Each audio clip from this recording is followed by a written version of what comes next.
américain. Le rappeur portoricain a su dès ses débuts dans la musique se distinguer avec ses looks extravagants, son comportement grossier ainsi que ses clips assez particuliers. Il est aussi très connu pour être l'un des rappeurs les plus riches du monde, il est même multimillionnaire. Installez-vous confortablement, aujourd'hui nous vous parlerons de 6ix9ine, de sa vie privée, de sa fortune et puis vous saurez surtout comment il la dépense. C'est parti. Mais avant de rentrer dans le vif du sujet, il est tout d'abord important que vous découvriez qui se cache derrière ce personnage très excentrique. Biographie de 6ix9ine. Daniel Hernandez, alias 6ix9ine ou Tekashi, est né le 8 mai 1996 à New York aux États-Unis dans le quartier de Bushwick à Brooklyn. Enfant né d'une mère mexicaine et d'un père portoricain, Daniel est le cadet d'une fratrie de 2 garçons. Depuis sa tendre enfance, Hernandez côtoie les gangs armés de son quartier. Il comprendra un peu plus tard que sa vie sera truffée d'événements malheureux et de problèmes. Et des problèmes, il en connaîtra dès l'âge de 13 ans. À peine ayant franchi la porte de l'adolescence, Daniel sera confronté à une grande tragédie, la perte de son père. Ce dernier se fait tuer pas loin de leur maison familiale, suite à un règlement de compte. Après quoi, le jeune garçon sombre dans une grave dépression, souffre de crises d'asthme aiguës et de troubles psychologiques sévères, pour lesquels il se fait ensuite interner à l'hôpital. Un début d'adolescence assez dur, d'autant plus qu'Hernandez tentera à plusieurs reprises de se suicider, car sa vie n'avait plus aucun sens sans son père. Cette même année, Hernandez se fait expulser de son collège pour comportement déplacé et il ne poursuivra jamais son cursus scolaire par manque de motivation. Pour aider financièrement sa mère, le jeune garçon se met à la recherche de petits boulots. Il en trouvera un dans le domaine de la restauration, mais là encore, il se fera renvoyer pour manque de compétences. À cette époque-là, Daniel était en couple depuis plusieurs années déjà, avec une jeune femme, Sarah Molina, avec qui il aura le 20 mars 2013 une petite fille nommée Saraya. Bien décidé à ne pas se laisser abattre par la pauvreté, Hernandez se lance alors dans la vente de substances illicites avec son frère, tout en travaillant en parallèle dans une épicerie. De son vivant, son père lui conseillait toujours de s'éloigner des gangs et du cercle vicieux des substances illicites. Mais Daniel s'est quand même laissé entraîner dans cette activité, qui sera d'ailleurs la cause de sa première incarcération, puisqu'il a été accusé d'avoir agressé son employeur après que celui-ci ait découvert ses trafics illégaux. Depuis sa cellule, il fait la connaissance des Nine Trey Gangsters, un sous-groupe de la prison du gang de la rue Bloods, avec lesquels il s'associera. C'est en 2014 qu'Hernandez débute sa carrière en tant que rappeur, notamment avec 2 célèbres tubes, 69 et Scum Life. Hernandez laissera la place à 6ix9ine ou Tekashi, ses 2 noms de scène. Au cours des années suivantes, le chanteur sort d'autres morceaux et clips musicaux dans lesquels il affirme son style de rap particulièrement agressif. Et c'est avec le label slovaque Fuck Them que le jeune rappeur fera son entrée dans le monde du rap. La musique de Hernandez est connue comme étant une musique hip-hop ou plus précisément comme sous-genre hardcore hip-hop, SoundClan rap, mêlant souvent des éléments de heavy metal, de hardcore punk, de crunk et de reggaeton. Le chanteur trouve ses inspirations dans plusieurs musiques, notamment dans celles de DMX, Tupac Shakur ou encore 50 Cent. Avec le temps, 6ix9ine bâtira une personnalité extravagante habillée par un look très excentrique. Le chanteur se montre sur scène ou dans les clips avec une longue chevelure teintée en toutes les couleurs, avec de fausses dents multicolores, et se fait une multitude de tatouages sur tout le corps, notamment celui du nombre 69, placé en plein milieu du front. Oui, plus flagrant, tu meurs. En octobre 2017, il publie son fameux clip Gummo dans lequel le propulsera du rang des rappeurs émergents au rang des plus grandes stars de rap américaines. Le clip au visuel percutant amasse des millions de vues sur YouTube et en quelques jours seulement et devient viral, atteignant ainsi la 12e place du Billboard Hot 100. Et comme un bonheur ne vient jamais seul, le 3 décembre 2017, à peine 3 mois après son premier grand succès, le chanteur sort son clip Kuda. Ce titre connaît un succès phénoménal et entre ainsi à la 61e place du Billboard Hot 100. Dans la foulée, il dévoile son titre Keke, en featuring avec les rappeurs Fetty Wap et A Boogie with the Hoodie, un clip qui reprend lui aussi des paroles provocantes rythmées d'onomatopées. Le 25 janvier, le rappeur signe un contrat à 7,5 millions de dollars avec son label. Il sort ensuite sa première mixtape intitulée Day 69 qui se vend à 55 000 exemplaires rien que la première semaine. Traîné en justice. Même si sur le plan professionnel, le rappeur connaît un succès monstre, dans sa vie privée, en revanche, c'est un peu le chaos, puisque 6ix9ine a toujours eu de graves problèmes avec la justice.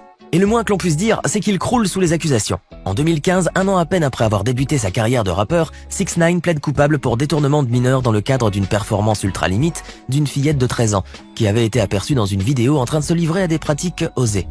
Il déclare cependant pour sa défense qu'il n'y a eu aucune relation sexuelle entre eux et qu'il ignorait qu'elle était mineure au moment des faits.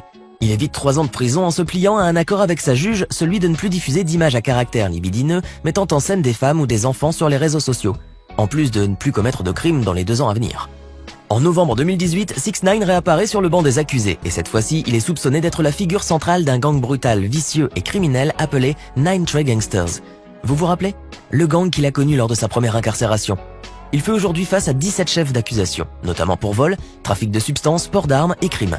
En attendant de pouvoir répondre à ces accusations, 6ix9ine encourait jusqu'à 47 ans de prison, pouvant aller jusqu'à la perpétuité. Et ce n'est pas tout. Quelques jours seulement avant son arrestation, le 11 novembre 2018, sa petite amie Sarah Molina porte elle aussi plainte contre lui pour violence conjugale. Celle-ci accuse le rappeur de l'avoir battu pendant près de 8 ans et le décrit comme étant un pervers narcissique et manipulateur violent. Le rappeur, quant à lui, finira par avouer avoir en effet commis des violences conjugales sur sa petite amie. Cependant, alors qu'il devait séjourner encore longtemps en prison, le 2 avril 2020, 6ix9ine a pu négocier avec le juge Paul Engelmayer une libération conditionnelle au vu des circonstances liées au Covid-19. Car rappelons-le, Tekashi, souffrant d'asthme, risquait sa vie en prison. Il a ainsi finalement été libéré après que sa demande ait été rejetée plusieurs fois avant. Un rappeur multimillionnaire. Venons-en à présent à ce qui nous intéresse, ou plutôt ce qui intéresse Tekashi, l'argent. Comme nous l'avons dit tout à l'heure, 6ix9ine est devenu multimillionnaire grâce au rap et au trafic de drogue, et il n'a pas l'air de s'en cacher. Les contrats de plusieurs millions de dollars que le rappeur a signés avec les labels CMG et 10K Projects en sont certainement pour quelque chose. Mais lorsqu'on a autant d'argent, comment peut-on le dépenser? Nous on ne le sait pas, mais Tekashi a la réponse. Le rappeur est réputé pour aimer se vanter de sa fortune. Sur ses vidéos, il ne cesse d'afficher au grand jour toute sa richesse, quitte à jouer le provocateur. En effet, le rappeur new-yorkais semble prendre beaucoup de plaisir à distribuer des billets de banque à tout va. Il publie fréquemment les vidéos de lui sur son compte Instagram, posant avec des piles d'argent. Fashion victime. Sur une de ses vidéos à Dubaï, le rappeur portoricain s'est filmé dans sa chambre d'hôtel et a affiché ses achats récents. Des bijoux en or et en diamant, des montres excessivement chères, des sacs de luxe, bourrés de billets d'argent, de fausses dentures en pierres précieuses, des vêtements de luxe, etc. Et vers la fin de cette vidéo, le chanteur s'est même autorisé une petite douche improvisée avec ses billets de banque. Des images certes provocantes dans lesquelles le chanteur semble jouir de toute sa puissance. Tekashi vouerait aussi une grande passion pour les bijoux en diamant. Après qu'on lui ait posé la question sur sa célèbre chaîne en diamant Jimmy Boy en forme de requin, le rappeur a confié avoir dépensé 750 000 $ pour l'avoir. De plus, ce dernier s'arrange à ce qu'à chaque apparition, la caméra zoome bien sur les milliers de diamants éblouissants qui la composent. On vous assure, ça fait mal aux yeux. Et il semblerait que le requin en diamant ne soit pas la seule folie qu'a faite 6ix9ine dernièrement, puisqu'il a récemment confié avoir dépensé plus d'1 million de dollars sur une toute nouvelle montre en diamant. Alors que l'artiste purge aujourd'hui le restant de sa peine dans sa confortable demeure, il ne perd pas pour autant le nord et tient à garder ses 2 millions d'abonnés d'Instagram, toujours au courant de ses achats. Voiture de luxe, sac Gucci, toujours plein d'argent, montre en diamant, ceinture et vêtements de luxe et surtout sa doudoune Burberry multicolore qu'il a acheté au prix de 2141 petits dollars seulement. Au grand cœur quand même. Mais ne pas s'y méprendre. Le rappeur new-yorkais ne dépense pas son argent que dans les achats superflus, il sait aussi en donner à ceux qui en ont besoin. Il a à plusieurs reprises donné des sommes faramineuses à des écoles et des associations. D'ailleurs, à ce propos, il aurait récemment tenté de faire un don de 200 000 $ à l'organisation No Kid Hungry, qu'il aurait rejeté car leur politique refusait le financement des donateurs dont les activités ne correspondent pas à leurs valeurs. Dommage pour eux. En tout cas, Tekashi a d'autres dépenses à faire puisque sa sortie de prison lui a quand même coûté bonbon. La sécurité de sa vie au prix de millions. Alors qu'il était prévu que le rappeur séjourne en prison pendant 2 ans et ne devait sortir qu'en juillet 2020, sa libération sous surveillance et provisoire a dû être avancée pour des raisons de santé. Même si des rumeurs affirment qu'il n'a payé aucune caution, d'autres en revanche laissent croire qu'il a quand même dû mettre la main à la poche, mais rien n'est vraiment confirmé.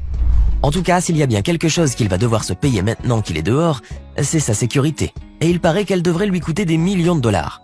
Car pour réduire sa peine en prison, le rappeur avait accepté de coopérer avec des enquêteurs fédéraux et de dénoncer ses anciens associés et membres des Nine Trey Gangsta Bloods, en prenant le risque de se mettre en danger. Ceci obligerait donc le rappeur portoricain à se payer les services d'une garde rapprochée, afin d'éviter d'éventuelles vengeances. Après un long calcul, une année de protection pourrait lui coûter au bas mot 1,2 million de dollars tout rond. Bon, espérons pour lui qu'il a les sous, car ça risque de durer encore un bon moment. En tout cas, Tekashi n'a toujours pas fini de faire parler de lui et de sa fortune.